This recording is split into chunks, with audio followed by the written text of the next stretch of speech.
Hello friends, welcome back to Santhoshi Samayal. இன்றைக்கி நம்ம பார்க்க போகிறது கோவக்காய் பொரியல். இது எப்படி பண்ணலாம் பாருங்கள்.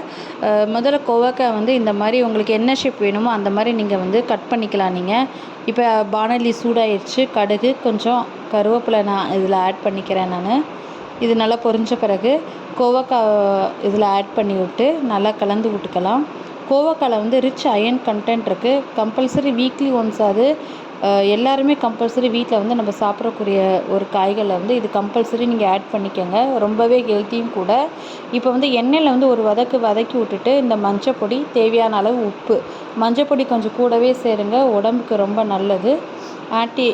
இது ரொம்பவே நல்லது உங்களுக்கு. அப்போலாம் ஒரு 1/4 டம்ளர் நான் இதில் தண்ணி ஆட் பண்ணியிருக்கேன். ஆட் பண்ணி விட்டுட்டு இது சிம்மிலே அடுப்பில் வைங்க. இப்படி நல்லா கலந்து விட்ட பிறகு கொஞ்சம் லைட்டாக கொஞ்சம் தண்ணி தெரியுது பாருங்கள். இப்போ நான் லிட்டு வச்சு மூடலை.